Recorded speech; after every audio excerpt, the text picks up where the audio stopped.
I remember the smell of the dealership that day, that mix of new leather and faint industrial cleaner that always makes people think they're buying success.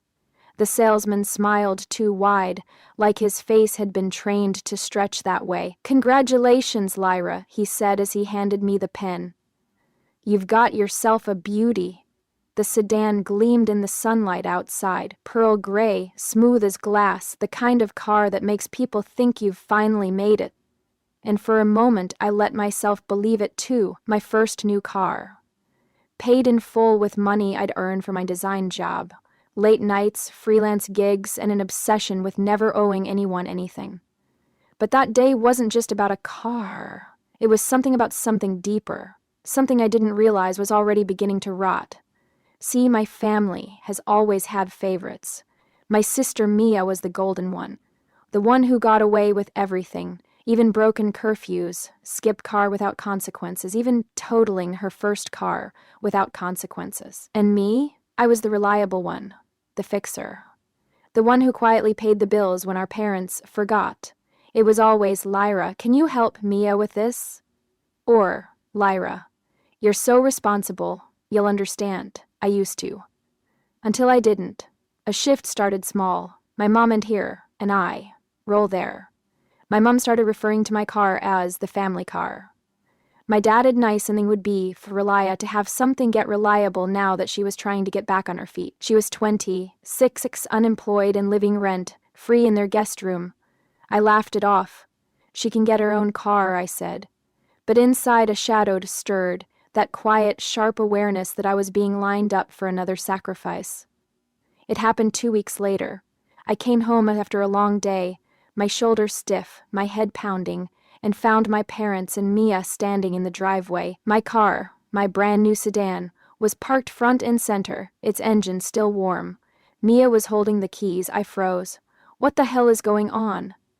Mom smiled that brittle smile she saves for uncomfortable truths. "Sweetheart, calm down. We just needed to make sure the car was working fine for Mia's job interviews." "Her job interviews?" My voice cracked like a whip. "That's my car." Dad stepped in, voice calm but firm, like a judge reading a sentence. "Your family, Lyra. Families share.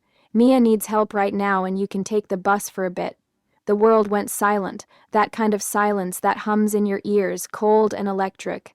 Mia looked smug, her manicured fingers twirling my keys like she'd already won. I remember saying nothing, just staring, watching, memorizing. That night, I didn't cry, I didn't scream. I just sat at my desk, my laptop glowing in the dark, and started researching. Ownership transfers, vehicle titles, legal protections. It turns out when you pay for something in full, the law sides with the name on the title, and that name was mine.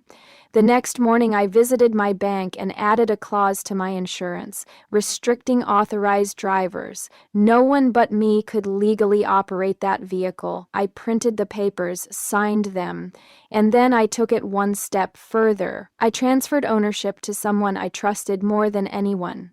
Myself, but under my LLC. A business name.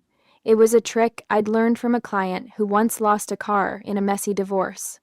When it's owned by a company, not a person, family doesn't matter. The next weekend, I watched as Mia bragged to her friends about her new ride. She'd even posted it on Instagram, "New Beginnings." The caption made my stomach twist with quiet amusement. 3 days later, it happened. I got a call at work. My mom's voice trembled on the line.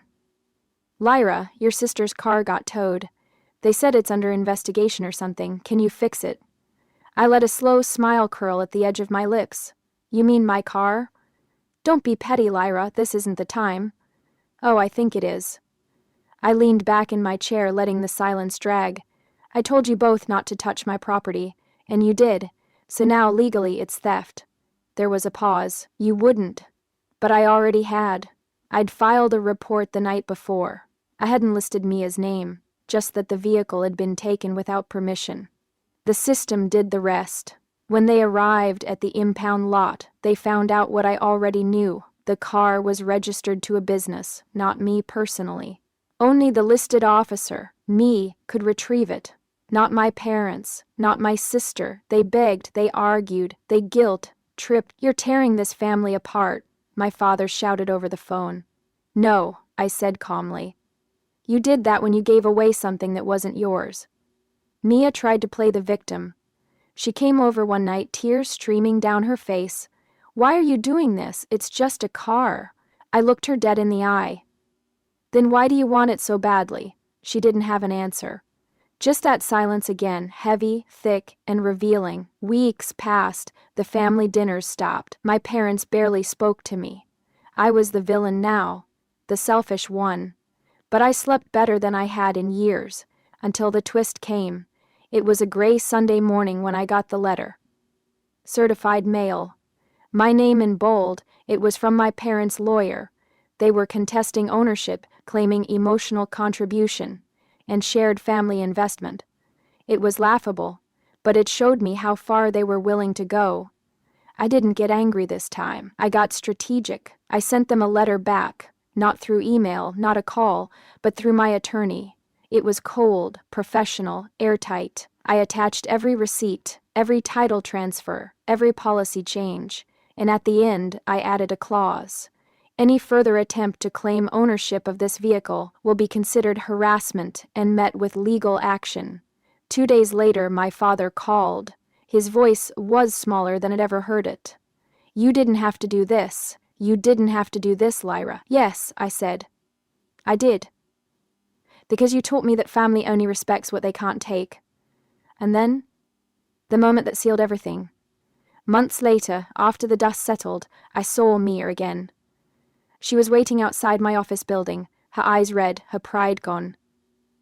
Lyra, I just wanted to say I'm sorry.